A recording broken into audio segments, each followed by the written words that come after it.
All right, folks, I'm out here catching bait for the office, or for the bait shop. Keep calling it the office. It is my office, but today I'm throwing the 1.1 pounds per foot. There's a lot of thread fins, so what I'm trying to do is trying to get away from them to get the white bait. So chumming like this allows you to get the white bait up into the water column, and you'll catch some thread fins, but mostly you're going to catch white bait. So basically, I'm just using the double load and get it out there and see what happens. But I've already caught bait for their shop.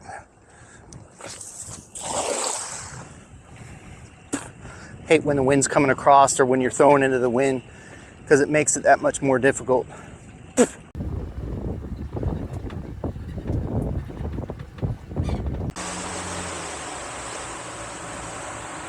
All right, folks, welcome to another Friday fishing forecast, and it looks like it's going to be an absolutely beautiful weekend. It's going to be extremely warm, so make sure that you take enough things to hydrate yourself when you're on the water. I've experienced, not myself, but people I've been with have experienced heat stroke twice, and that's not fun. It's scary. So make sure you stay hydrated when you're out on the water. Like I said, it's going to be beautiful, hot, no chances of rain. The winds are going to be light. You'll have a sea breeze in the afternoon, so that will make it a little bit more comfortable. The tides look really good. Everything is shaping up to be a great weekend. Inshore, I know the trout bite has been really good. The snook and redfish bite has been good. The tarpon bite has been really good. So if you're a tarpon fisherman, the tarpon have definitely come in pretty thick. I'm seeing reports of guys, hooking 6 fish, 7 fish. So the bite's been really good with tarpon. I can care less about catching tarpon. If I catch one a year, I'm good with it. And even that, the last 2 or 3 years, I haven't even fished for them. But like I said, it looks like it's going to be a beautiful weekend. A lot going on. We are very close to that 500 subscriber to make 22,500. We're very close to hitting that 500th subscriber. So if you haven't subscribed to the YouTube channel, I know I don't ask that very much, but if you subscribe and the numbers grow like that, and you subscribe to our website at tampabayfishingchannel.com, you will have a chance to go and win a fishing trip with us to go offshore and go fishing with us.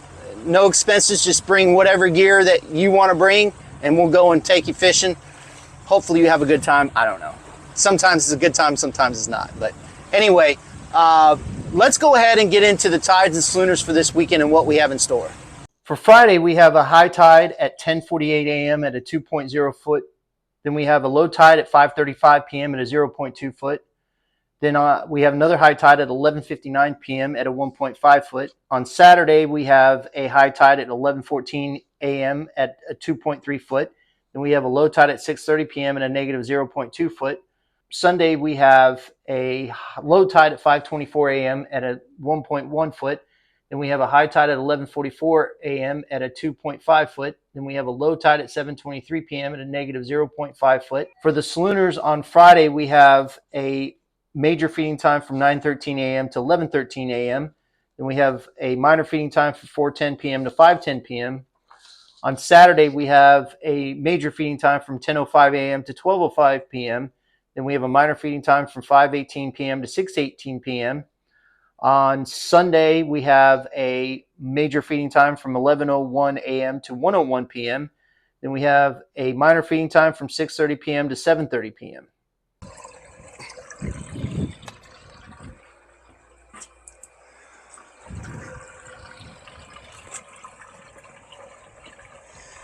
Well, folks, that concludes the Friday fishing forecast for this weekend. Like I said, it looks like it's going to be an absolutely beautiful weekend. Light winds, going to be hot. So make sure you take hydration when you go out on the boat, please. Don't want to see or hear of anybody having heat stroke.